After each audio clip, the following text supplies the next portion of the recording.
கூட்டுறவுத்துறை அமைச்சராக இருப்பவர் ஐ பெரியசாமி 2006, 2011 காலகட்டத்தில் வீட்டு வசதி வாரியத்துறை அமைச்சராக இருந்தார். அப்போது முன்னாள் முதலமைச்சர் திரு கருணாநிதி அவர்களுடைய பாதுகாப்பு அலுவலராக இருந்த கணேசன் அப்படின்றவருக்கு 2008ஆம் ஆண்டு வீட்டு வசதி வாரியத்துடைய வீட்டை அவர் ஒதுக்கியதில் முறைகேடு செய்ததாக 2012ஆம் ஆண்டு அதிமுக அரசு வந்த பிறகு அவர் மேலே வழக்கு பதிவு செய்யப்பட்டது. எம்பி எம்எல்ஏக்களுக்கான சிறப்பு நீதிமன்றத்தால் அவர் விடுவிக்கப்பட்டிருந்தார். இந்த சூழலில் இதை எதிர்த்த வழக்கில் அதாவது தாமாக முன் வந்து உயர்நீதிமன்றம் இதை விசாரித்தது. இப்போது அவரை விடுவித்த உத்தரவை ரத்து செய்திருக்கிறது. கூடுதல் விவரத்தை செய்தியாளர் சுரேஷ் வழங்க கேட்கலாம். சுரேஷ், இப்போ அவரை விடுவித்த உத்தரவானது ரத்து செய்யப்பட்டிருக்கிறது. இதன் மூலமாக அவர் வழக்கை மீண்டும் எதிர்கொள்ளணுமா, இந்த பிணை செலுத்தணும் அப்படின்னு இருக்காங்க அப்படின்னா அதனுடைய பொருள் என்ன?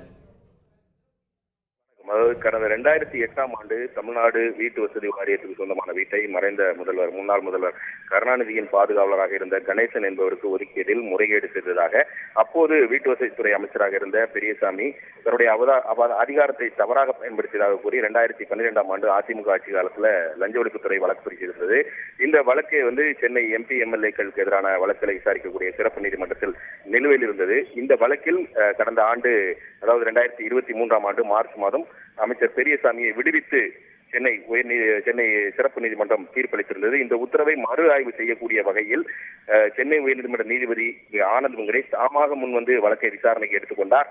இந்த வழக்கில் இன்றைக்கு நீதிபதி ஆனந்த் வெங்கடேஷ் தீர்ப்பளித்திருக்கிறார். அந்த தீர்ப்பில் அமைச்சர் பெரியசாமியை விடுவித்து பிறப்பித்த அந்த உத்தரவை ரத்து செய்து நீதிபதி ஆனந்த் வெங்கடேஷ் உத்தரவிட்டிருக்கிறார். அதோடு இந்த வழக்கில் அமைச்சர் விடுவிக்கப்பட்டதை தொடர்ந்து வழக்கானது லஞ்ச ஒழிப்புத்துறை சம்பந்தப்பட்ட வழக்குகளை விசாரிக்கக்கூடிய நீதிமன்றத்துக்கு மாற்றப்பட்டிருந்தது. அந்த வழக்கை மீண்டும் எம்பி எம்எல்ஏக்கள் வழக்குகளை விசாரிக்கக்கூடிய சிறப்பு நீதிமன்றத்துக்கு மாற்ற வேண்டும் என்று நீதிபதி உத்தரவிட்டிருக்கிறார். அந்த மாற்றக்கூடிய நடைமுறையை ஒரு மாதத்திற்குள், அதாவது மார்ச் 26ஆம் தேதிக்குள் அந்த நடவடிக்கையை முடிக்க வேண்டும் என்றும், மார்ச் 28ஆம் தேதி இந்த வழக்கில் குற்றம் சாட்டப்பட்டவர்கள் அனைவரும் அதாவது சிறப்பு நீதிமன்றத்தில் நேரில் ஆஜராகி 1 லட்சம் ரூபாய்க்கான பிணையை செலுத்த வேண்டும் என்றும் நீதிபதி ஆனந்த் வெங்கடேஷ் உத்தரவு பிறப்பித்திருக்கிறார். சிறப்பு நீதிமன்றம் இந்த வழக்கை விசாரித்து வரும் ஜூலை மாதத்திற்குள் இந்த வழக்கில் முடிந்த அளவுக்கு விரைவாக விசாரணை நடத்தி ஜூலை மாதத்திற்குள் தீர்ப்பளிக்க வேண்டும் என்றும் நீதிபதி ஆனந்த் வெங்கடேஷ் தன்னுடைய உத்தரவில் குறிப்பிட்டிருக்கிறார்.